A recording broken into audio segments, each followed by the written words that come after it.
మైబాద్ జిల్లా గంగారం మండలం లోతట్టు గ్రామాలకు కనీసం రవాణా సౌకర్యం లేని గ్రామ ప్రజలు పలు అనారోగ్యానికి గురై ఆర్థిక ఇబ్బందులతో పట్టణ ప్రాంతాలకు వెళ్లలేక వైద్యం చేయించుకోలేక జబ్బులతో ఇంటి వద్దనే మంచాన పడుతున్నారని గమనించిన స్థానిక పోలీసులు జిల్లా పోలీసు ఉన్నతాధికారి ఎస్పీ రామ్నాథ్ కేకన్ సమాచారం ఇవ్వడంతో స్పందించిన సదరు పోలీస్ అధికారి అన్ని రకాల అనారోగ్యాలకు వైద్యం అందించే ప్రత్యేక వైద్యులతో మెగా వైద్య శిబిరాన్ని ఏర్పాటు చేసి పంచాయతీరాజ్ శాఖ మంత్రి డాక్టర్ ధన్సర్ అనసూయ సీతక్కల చేతుల మీదుగా ప్రారంభింపజేశారు.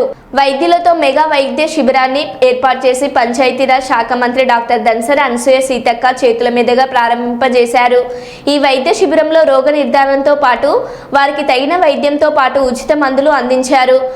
మరియు దీర్ఘకాలిక జబ్బులతో బాధపడే బాధితులకు పట్టణాల్లోని ప్రభుత్వ పెద్ద ఆసుపత్రులకు రెఫర్ చేశారు.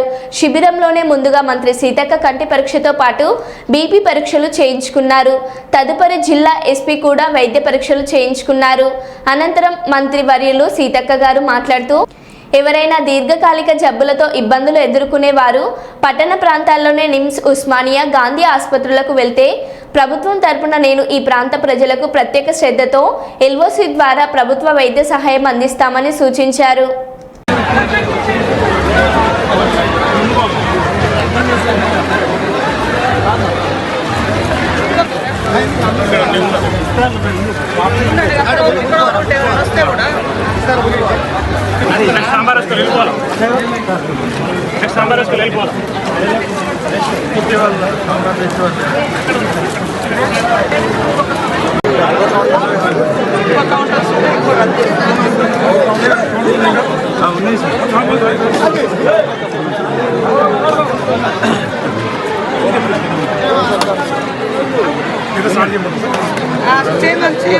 స్టార్ట్ చేయండి.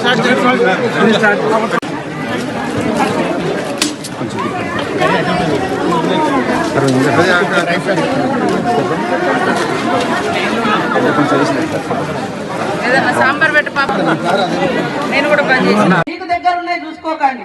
మంచి వైద్యులు ఎవరు, ఈ పేద కుటుంబాలకు సేవ చేసే దృక్పథం ఉన్నటువంటి హాస్పిటల్స్ ఎవరు, అట్లాంటి వాళ్ళకి ఇవ్వండి. మీకు వాళ్ళకి రిలేషన్ ఉంటే ఉండని కానీ పాపం పేదోళ్ళు చచ్చిపోయిన శవం కూడా కొన్ని హాస్పిటల్స్ డబ్బులు ఇన్ని లక్షలు అన్ని లక్షలు ఇస్తేనే కడతామనేటువంటి పరిస్థితి ఉంది. ఎందుకంటే అవన్నీ కేసులు నా దగ్గర ఫోన్లు వస్తా ఉన్నాయి. కాబట్టి ఆర్ఎంపీ డాక్టర్స్ అందరికీ మీ వైద్యము మారుమూల ప్రాంతాల్లో ప్రజలకు అవసరమే. కానీ మీరు పట్టణాలకు పంపేటప్పుడు మీకు దగ్గర ఉండేది కాదు, పేదలకు దగ్గరగా ఉండేటువంటి హాస్పిటల్లకు పంపండి. లేదా ఫస్ట్ ప్రయారిటీ నిమ్స్ హాస్పిటల్ కు పంపి నిమ్స్ కు పంపేటప్పుడు నాకు లేదా మన కార్యకర్తలకు ఎవరికన్నా ఫోన్ చేయండి. ఆడ ఎల్ఓసి ఉంటుంది, ఫ్రీగా ట్రీట్మెంట్ అవుతుంది. నిమ్స్ కూడా పెద్ద హాస్పిటలే కాబట్టి ఏదైనా ప్రాణాపాయం ఉన్నాయి అట్లాంటి ఆలోచించాలి. అట్లా చేయాలి. అందించడం కోస్తే అందిస్తే మేము బాగుపడ్డామని గుర్తు పెట్టుకుంటాం. కాబట్టి ఈ ప్రాంతానికి ఎవరు వచ్చినా నేను ముందే చెప్తా ఉంటాను. సుధీర్ కేకన్ గారు కూడా మన ములుగులో డిఎస్పీగా ఏఎస్పీగా పనిచేసిండ్రు. తర్వాత ఎస్పీగా మహబూబాద్కి వచ్చేటప్పుడు కూడా మేము అదే చెప్పినాం. మా ప్రాంతంలో 2 మండలాలు అత్యంత వెనుకబడ్డ ప్రాంతాలు ఉంటాయి. వారిని మరి ఒక మానవతా దృక్పథంతో సర్వీస్ లాగా చూసుకోవాలి. పోలీస్ అంటే సేవా దృక్పథం ఉండాలి. పోలీస్ అంటే పబ్లిక్ ను కాపాడమే ఉండాలి, రక్షించుకోవడం ఉండాలి, శాంతిని ప్రొటెక్ట్ చేయాలి, శాంతిని కాపాడాలి అని ఎప్పుడు కూడా చెప్తూనే ఉంటాం.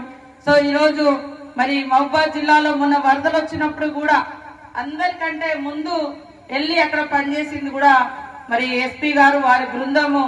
నీళ్లలో మొత్తం తండా మొత్తం నీళ్లలో ఉంటే మరి 2 హాస్పిటల్స్ కూడా ఉన్నాయి. మరి హెల్త్ డిపార్ట్మెంట్ నుంచి గతంలోనే మన ప్రభుత్వాలే గత 20 ఏళ్ల కిందనే మరి కొమట్లగూడెం కానీ గంగారం కానీ సబ్ సెంటర్స్ పెట్టడం జరిగింది. హెల్త్ సెంటర్స్ పెట్టడం, ప్రైమరీ హాస్పిటల్స్ పెట్టడం జరిగింది.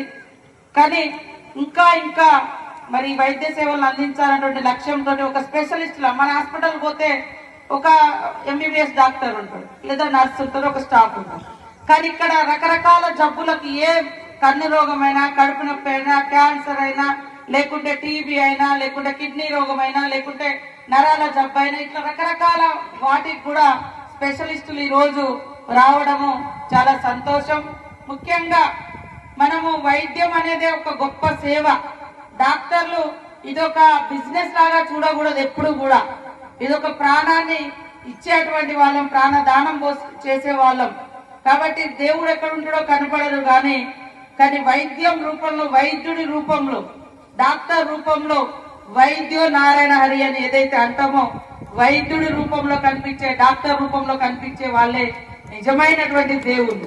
ఇప్పుడు ఒక యాక్సిడెంట్ అవుతుంది, దారి మీద పోతుంటే సడన్ గా మరి ఎక్కడికి పోవాలి? డాక్టర్ దగ్గర పోవాలి. డాక్టర్ సకాలంలో స్పందించి సరైన